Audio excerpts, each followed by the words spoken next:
اعوذ باللہ من الشیطان الرجیم بسم اللہ الرحمن الرحیم۔ آج ہم سورۃ البقرہ کی آیت نمبر 45 کا مطالعہ کریں گے۔ ارشاد باری تعالیٰ ہے کہ وَاسْتَعِینُوا بِالصَّبْرِ وَالصَّلَاةِ وَإِنَّهَا لَكَبِیرَةٌ إِلَّا عَلَى الْخَاشِعِینَ۔ وَاسْتَعِینُوا میں جو واو ہے یہ واو عاطفہ ہے، کنجنکشن، اور استعینوا کا مطلب ہے تم لوگ مدد طلب کرو۔ فعل امر ہے جمع مذکر حاضر باب استفعال سے۔ دو چیزوں کے ذریعے سے مدد طلب کرنے کا حکم دیا گیا ہے، اور وہ دو چیزیں ہیں صبر اور صلات۔ تو وَاسْتَعِینُوا بِالصَّبْرِ، اور تم لوگ مدد طلب کرو ساتھ یا بذریعہ صبر کے۔ یہاں جو با ہے یہ حرف جر ہے، اس کا مطلب ساتھ یا بذریعہ یا ود یا تھرو ہو سکتا ہے، اور صبر جو ہے یہ اس میں مجرور ہے۔ ابھی ہم تفصیل سے دیکھیں گے کہ صبر کا معنی کیا ہے۔ دوسری چیز جس کے ذریعے سے مدد طلب کرنے کا کہا گیا وہ ہے صلات۔ تو وَاسْتَعِینُوا بِالصَّبْرِ وَالصَّلَاةِ، اور تم لوگ مدد طلب کرو بذریعہ صبر اور صلات۔ اب ہم تفصیل سے دیکھتے ہیں کہ یہ جو استعانت ہے اس کا کیا مطلب ہے، صبر کا کیا مطلب ہے، اور صلات سے کیا مراد ہے۔ سب سے پہلے ہم دیکھتے ہیں استعانت کا تفصیلی مفہوم، اور استعانت کا جو مادہ ہے وہ ہے عین، واو اور نون۔ اس سے جو چوتھا باب ہے باب افعال، اس سے ورب بنتا ہے اعانہ، اور اعانہ ہو کا مطلب ہوتا ہے اس نے اس کی مدد کی، یعنی he aided, helped اور assisted him۔ اسی سے جو چھٹا باب ہے باب تفاعل، اس سے ایک لفظ ہے تعاونو، تو اس کا مطلب ہوتا ہے انہوں نے باہم ایک دوسرے کی مدد کی۔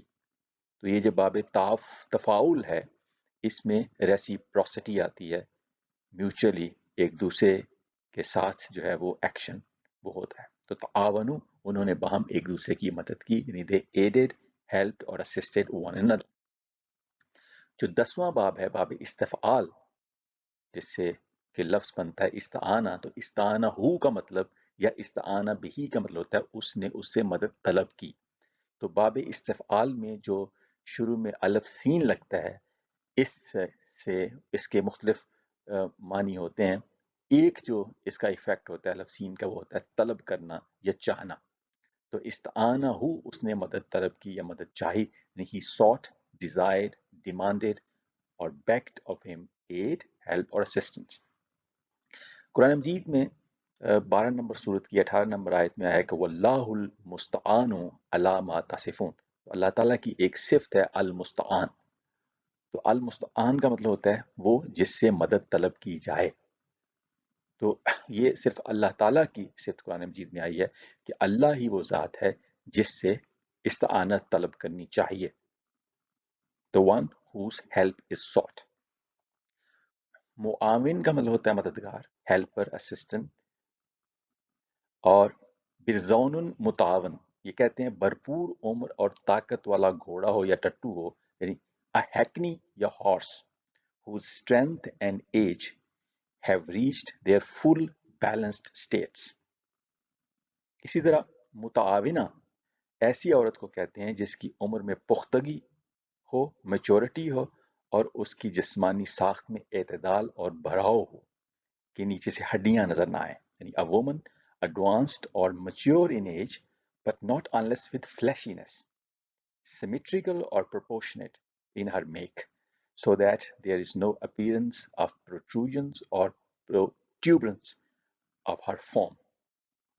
اس طرح عوان کا مطلب ہوتا ہے کہ نہ بوڑھی نہ بالکل کم عمر بلکہ درمیانی عمر کی۔ تو سورۃ بقرہ کی آیت نمبر 68 میں آیا ہے ایک گائے کا کے بارے میں کہ بقرۃ لا فارض ولا بکر عوان بین ذالک، نہ بوڑھی نہ بالکل کم عمر بلکہ درمیانی عمر کی۔ of middle aged between such as is advanced in age and the youthful, neither young nor old۔ تو یہ جو استعانت ہے اس میں جو مدد ہے اس مدد کی نوعیت یا اس کی خصوصیت یہ ہے کہ اس مدد کا تعلق ہے اسٹرینتھ سے، میچورٹی سے، سیمیٹری سے اور پرپورشن سے. تو یہ جو مدد ہے یہ اس کا جو نتیجہ ہوتا ہے وہ ہوتا ہے کہ اسٹرینتھ، میچورٹی، سیمیٹری، پرپورشن، وہ اس میں بہتری آنا، وہ حاصل کرنا. اس کے علاوہ مدد کے لیے اور الفاظ بھی قرآن مجید میں ہیں. نصرت ہے جیسے، تو نصرت کا جب آئے گا ذکر تو اس کی تفصیل وہاں پہ ہم دیکھیں گے. اس طرح جو صبر ہے اس کے بھی مختلف معنی ہیں. تو صابرہ کا مطلب ہوتا ہے اس نے اسے روکا یا قابو میں رکھا. تو بنیادی جو معنی ہے صبر کا وہ ہے روکنا یا قابو میں رکھنا. تو صابرہ ہی کنفائنڈ ہم یا held him in custody, detained, retained, restrained اور withheld him or it. Sabira انہو کا مطلب اس نے خود کو کسی بات سے روکا یا باز رکھا. He restrained himself from it. اور صابرہ نفسہ اس نے اپنے آپ پر قابو رکھا. He restrained or withheld himself or his soul.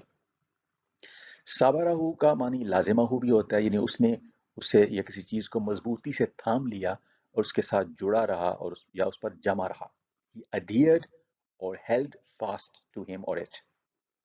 اور صابرہ کا مطلب یہ بھی ہے کہ اس نے برداشت سے کام لیا اور نہ گھبرایا. اس نے ہمت نہ ہاری اور ڈٹا رہا یا ثابت قدم رہا. وہ نفس کو گھبراہٹ، مایوسی اور دل برداشتی سے بچا کر اپنے موقف پر جمع رہا.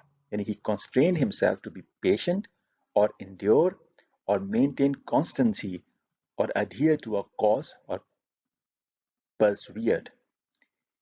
He preserved calmness of mind both in state of ease or affliction. اور صابرہ علی الامر کا مطلب ہوتا ہے اس نے امر کو برداشت کیا، ہمت نہ ہاری، ڈٹا رہا اور ثابت قدم رہا. یعنی he endured the matter or affair. تو صبر کا دیکھا جائے تو بنیادی طور پہ اس کے 3 طرح کے معنی ہوتے ہیں. پہلا معنی یا پہلا پہلو ہوتا ہے خود پر قابو یا ضبط نفس اور نامناسب چیزوں سے باز رہنے کی پابندی. یہ صبر کا ایک پہلو ہے. صبر کا دوسرا پہلو ہے نفس کو گھبراہٹ، مایوسی اور دل برداشتگی سے بچا کر مصائب و تکالیف سہنے کا حوصلہ، طاقت، جرت اور قوت برداشت. اور تیسرا پہلو ہوتا ہے کہ مشکلات اور موانع کے باوجود اپنے موقف پر جمے رہنا اور مقصد کے حصول کے لیے استقامت اور ثابت قدمی کا مظاہرہ کرنا. اور صبر کا ہرگز مطلب بے بسی اور لاچاری نہیں ہوتا ہے، جیسے کہ عام طور پہ سمجھ جاتا ہے کہ کوئی مصیبت آ جائے تو بس بے بسی اور لاچاری سے بس برداشت کرتے ہیں. بلکہ اس کا معنی جو ہے وہ ریسٹرینٹ بھی ہے، سیلف کنٹرول بھی ہے، پیشنس اور انڈیورنس بھی ہے، اس کے ساتھ ساتھ پرزویرنس بھی ہے، اسٹیڈ فاسٹنس بھی ہے اور ایڈہیرنس ٹو اے کاز بھی ہے. صبورہ کہتے ہیں کشتی میں توازن برقرار رکھنے کے لیے رکھے جانے والے وزن کو، تاکہ وہ ڈاواں ڈول نہ ہو، سٹیبل رہے، اس میں سٹیبلٹی رہے اور وہ ڈاواں ڈول نہ ہو، ہچکولے نہ کھائے. تو صبر جو ہے یہ بڑا کمپریہنسو لفظ ہے. اس میں ریسٹرینٹ، سیلف کنٹرول کے ساتھ ساتھ پیشنس، انڈیورنس، پرزویرنس، اسٹیڈ فاسٹنس اور ایڈہیرنس ٹو اے کاز بھی آتا ہے. یعنی ثابت قدمی بھی ہے، استقامت بھی ہے، قوت برداشت بھی ہے، ضبط نفس بھی ہے.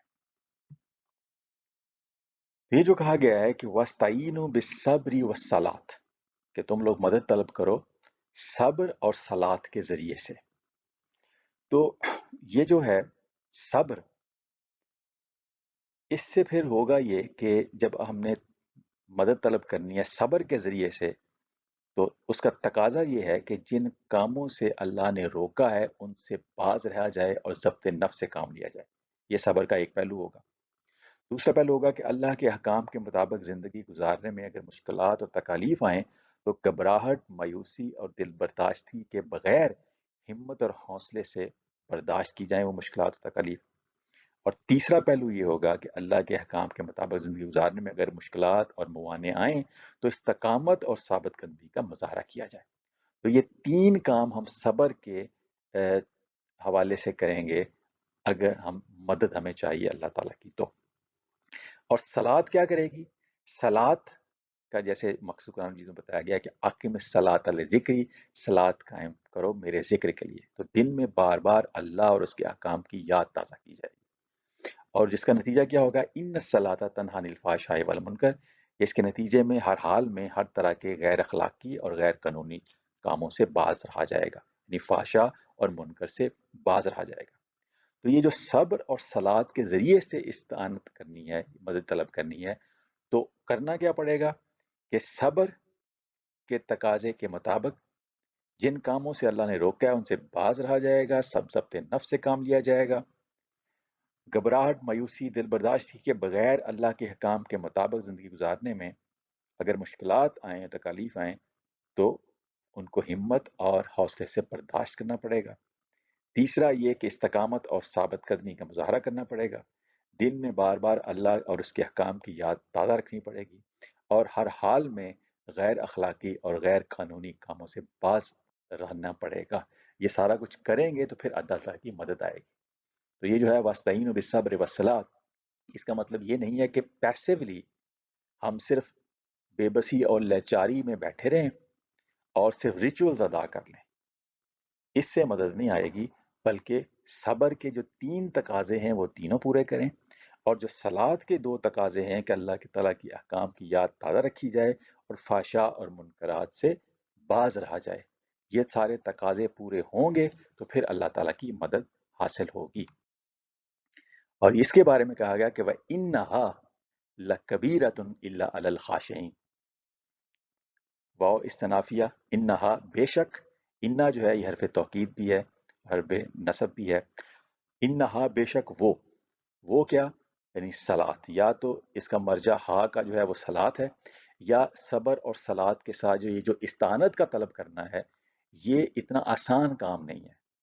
جیسے ہم دیکھ چکے ہیں کہ صبر کے بھی 3 تقاضے ہیں اور صلات کے بھی 2 تقاضے ہیں، اور یہ جو صبر اور صلات کے ملا کے 5 تقاضے ہیں، یہ اتنا آسان نہیں ہے، اس لیے کہا گیا کہ وَإِنَّهَا لَكَبِيرَةٌ، یہ یقیناً یہ بڑی گراں، بھاری، ثقیل یا شاق چیز ہے، اتنی آسان نہیں ہے، یہ بڑی گراں ہے کہ چیز ہے صلات اور صبر کے ذریعے سے استعانت طلب کرنا، کیونکہ اس میں صبر کے 3 تقاضوں کو پورا کرنا ہے، صلات کے 2 تقاضوں کو پورا کرنا ہے، تو یہ بڑی گراں ہے، مگر اس میں ایکسیپشن ہے، سوائے الا علی الخاشعین، الا جو ہے یہ ایکسیپشن کا پارٹیکل ہے، ریسٹرکٹیو پارٹیکل ہے، سوائے علی الخاشعین، خشوع کرنے والوں پر، تو جو خاشعین ہوتے ہیں ان کے لیے یہ بڑی اور گراں مشکل چیز نہیں ہے، لیکن عام لوگوں کے لیے صلات اور صبر کے 5 تقاضے پورے کرتے ہوئے استعانت طلب کرنا یہ اتنا آسان نہیں ہے، یہ بڑی گراں چیز ہے۔ یہ جو خاشعین ہے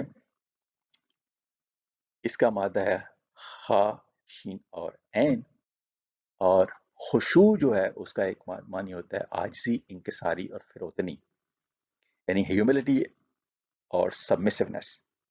دوسرا معنی ہوتا ہے سر تسلیم خم کرنا یا جھک جانا، ابیسنگ اور لورنگ one self in obedience.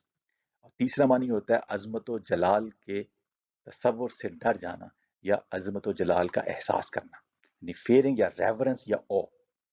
خاشع Basra کا مطلب ہوتا ہے اس کی نگاہ نیچی ہو گئی یا جھک گئی، his eye became lowered اور cast down۔ خاشع صوتہ کا مطلب ہوتا ہے اس کی آواز پست ہو گئی، his voice became lowered۔ اور خاشع لربہ کا مطلب ہوتا ہے وہ اپنے پروردگار یا رب کے سامنے جھک گیا یا اس نے اپنے رب کے سامنے اظہار عجز کیا، he bent down or lowered himself before his Lord۔ خاشعت الارض کا مطلب ہوتا ہے بارش نہ ہونے سے زمین خشک ہو گئی، the earth or land dried up not being rained upon۔ اور خاشعت الکواکب کا مطلب ہوتا ہے ستارے غروب ہونے لگے، the stars approached to the place of setting۔ خاشعت الشمس کا مطلب ہوتا ہے سورج کو گہن لگ گیا یا اس کی روشنی کم ہو گئی، مدھم پڑ گئی یا ختم ہو گئی، the sun became eclipsed۔ خاشع الورق کا مطلب ہوتا ہے پتے مرجھا گئے، the leaves withered۔ اور خاشع الشیء کا مطلب ہوتا ہے شے پرسکون ہو گئی یا ٹھہر گئی، the thing became still۔ تو خشوع کے بنیادی 3 معنی ہیں، عاجزی، انکساری، فروتنی، سر تسلیم خم کرنا یا جھک جانا، یا عظمت و جلال کا احساس کرنا۔ تو جو لوگ اللہ تعالیٰ کے سامنے عاجزی، انکساری اور فروتنی کرنے والے ہوتے ہیں اس کے احکامات کے سامنے سر تسلیم خم کرنے والے ہوتے ہیں، جھک جانے والے ہوتے ہیں، اور جن کو ہر وقت اللہ تعالیٰ کی عظمت و جلال کا احساس ہوتا ہے، ان کے اوپر یہ جو صبر اور صلات کے ساتھ استعانت طلب کرنا ہے وہ اتنا بھاری اور کٹھن نہیں ہوتا۔ یہ بھاری اور کٹھن ان لوگوں کے لیے ہے جو خاشعین نہیں ہے۔ تو آیت جو آج ہم نے پڑھی وہ یہ تھی کہ وَاسْتَعِینُوا بِالصَّبْرِ وَالصَّلَاةِ وَإِنَّهَا لَكَبِیرَةٌ إِلَّا عَلَى الْخَاشِعِينَ، اور تم لوگ مدد طلب کرو صبر اور صلات کے ذریعے سے، بے شک وہ یعنی صبر اور صلات کے ذریعے سے استعانت طلب کرنا یقیناً بڑی گراں اور کٹھن چیز ہے سوائے خشوع کرنے والوں پر۔ سورۃ البقرہ کی آیت نمبر 153 میں بھی اس طرح کے الفاظ آئے ہیں کہ یا ایھا الذین آمنوا استعینوا بالصبر والصلاۃ، اے ایمان والو صبر اور صلات کے ذریعے سے مدد چاہا کرو، ان اللہ مع الصابرین، یقیناً اللہ صبر کرنے والوں کے ساتھ ہوتا ہے۔ اور سورۃ آل عمران کی آیت نمبر 146 میں کہا گیا کہ واللہ یحب الصابرین، اور اللہ صبر کرنے والوں سے محبت بھی کرتا ہے۔ تو صبر جو ہے یہ بڑی جامع چیز ہے، بہت بڑی صفت ہے۔ تو اللہ تعالیٰ ہمیں صبر اور صلات کے سارے تقاضے پورے کرنے کی توفیق عطا فرمائے، اور ان کے ذریعے سے ہمیں اللہ تعالیٰ اپنی مدد حاصل کرنے کے قابل بنائے، اس کی توفیق عطا فرمائے۔ وما علینا الا البلاغ المبین۔